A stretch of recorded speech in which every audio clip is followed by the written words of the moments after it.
Hey folks, it's Jerlene and I'm live. I know you can't see me.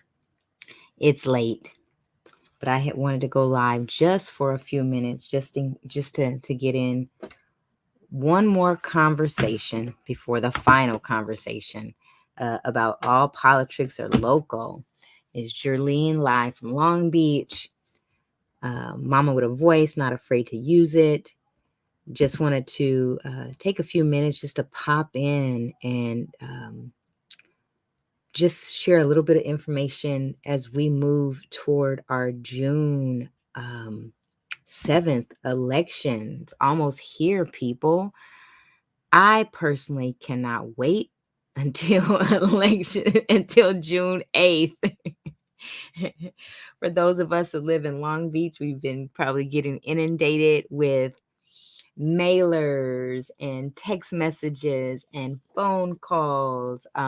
There's even commercials that have been popping up on YouTube.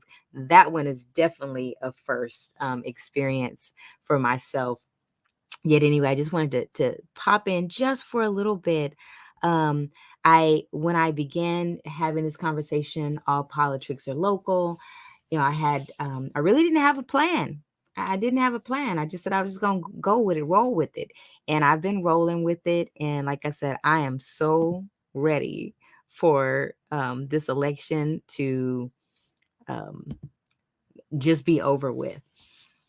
Yeah, when I began the conversation early on, I began by sharing, talking about money and finances and showing people how to access the finances of different candidates. And it's so great to see other people doing that now and seeing that people are learning how to educate themselves in this process. Like what happens behind all these beautiful mailers that we are seeing in these forums and such. So I think it's so great.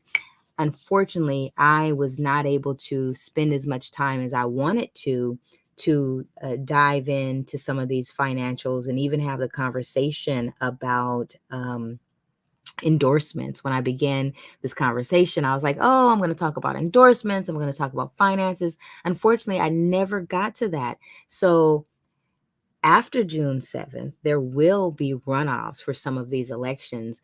And maybe I'll get an opportunity to have that conversation then. Yet again, June 7th, primary election.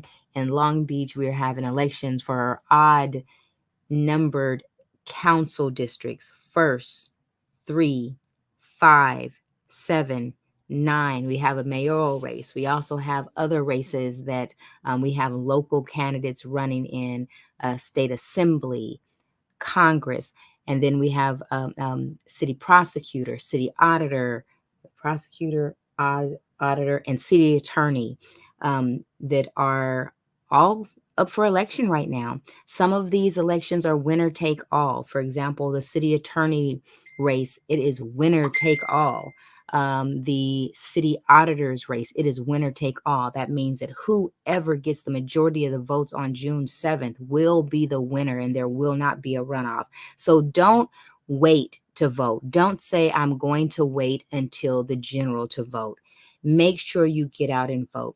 As I shared in some kind of conversation earlier this week about putting things in context, several days ago it came out that about 8%, I believe, I guess as of now, is 9% of the eligible registered voters had cast a vote. And people are like, oh my gosh, that is so low. Well, is it really a low amount today? Um, this whole concept of mail-in ballots, this is fairly new. This is something that was implemented in 2020 when mail-in ballots became universal and everyone received a mail-in ballot. So for some people, they've never submitted a mail-in ballot. They may have not submitted one in 2020. So basing a low voter turnout based upon mail-in ballots, I'm not sure if that's so accurate or not. Or so if that's so accurate. Also, this election is not a presidential election, and generally, or in elections that do not have a presidential candidate, there's usually low voter turnout. But please don't allow us not having a presidential candidate on the ballot keep you away from the polls, because again, all politics are local. All politics are local. We have multiple candidates that have served in local seats that are that have served in city council seats and mayoral seats, that are running for higher office, that are running for assembly, that are running for Congress. So when we think about those positions that are elevating to the state and federal level, all politics are local. Candidates come from our local communities. These are people that we have seen in office, that we have experienced. So just remember that you exercise your right to vote. There's been a lot of conversation about these different mailers that people have been receiving. It's ridiculous. It is absolutely ridiculous, the amount of mailers. And when you just the amount of money that goes into some of these mailers to reach to reach the voter base. It's insane to me. It's absolutely insane. But do not get caught up on some of these mailers, because just when I'm looking at some of these mailers, some of the information on them is just ridiculous. I know there's a mailer that talks about a council member that serves on a board of a nonprofit. Well, actually, the organization was never a nonprofit, and the organization actually no longer existed past 2013. So there's a mailer that is putting out misinformation. Well, because I think that banking on the fact that a voter does not actually know. The general public is not aware, because not everyone attends city council meetings or civically engaged. So when they see these different things on, it looks good, it sounds good, then I should vote for this person. Take the time. Have your needs been met? Have you received are your streets clean? Are your streets paved? When you've called for any type of service, did you receive service? Now, although our city council members are not necessarily directly responsible for that, but when there's something that is deficient in our communities, we can go to those offices and we can say, hey, my needs are not being met. Can you please intercede on behalf of my community? Frankly, I believe we shouldn't even have to call to do that. Our elected officials should be aware of what's going on in our communities. If they're not, then they're not connected, right? So again, we have 2 more days before you no longer have an opportunity to cast a vote in this election. There's so much information out there. All you have to do is Google the person's name. What is out there about them? There's different, the social media is going kind of crazy right now, and everyone putting out what their slate looks like. Well, take a look at it. What does their slate look like? Are these people that you even trust to get information from? Is this slate even valid? I mean, some of the slates that I saw, I just laughed. I'm like, I wouldn't vote for those people because I'm not voting for you. So anyway, take the time.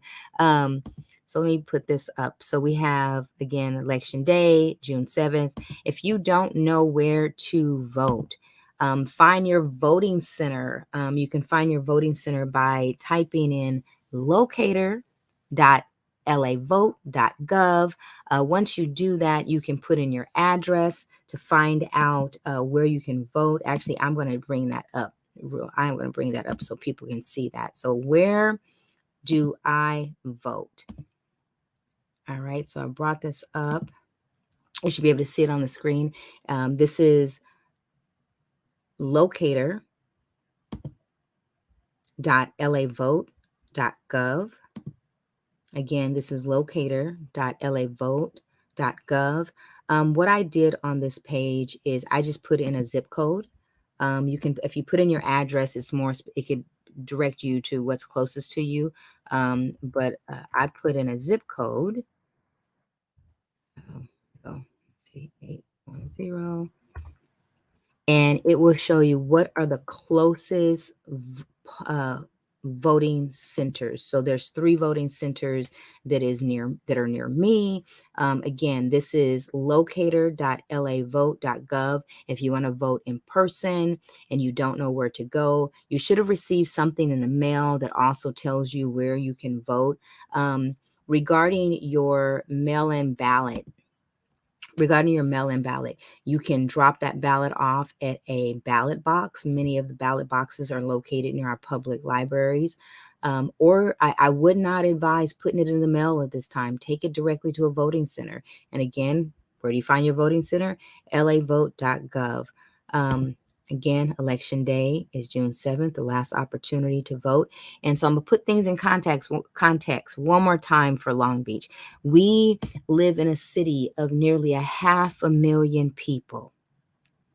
The city of Long Beach has approximately 5,500 employees. We have one of the largest ports in the country. We are one of the largest cities in the state of California, largest cities in the nation.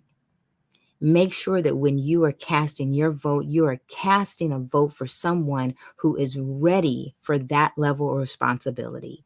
One more conversation. It's going to happen tomorrow night of All Politricks Local.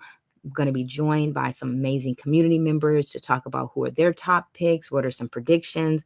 Yet I just wanted to just pop in one just to say, when I began this conversation, I really wanted to dive deep into some of the more specifics. I didn't get to do it. I really wanted to have that conversation about what endorsements mean. Did not get to do it, but maybe I'll do it before the general election. Anyway, if you're listening now or listening later, please give me a thumbs up. Let me know that you've been here. If you're listening after the fact, please push replay. Please share with folks. Again, thank you all for tapping in. Good night or good morning whenever you're listening to this, or good afternoon. It's Jerlene, live from Long Beach, Talk of the Town. All Politricks are local. Just here to engage, inform, inspire. Good night, folks.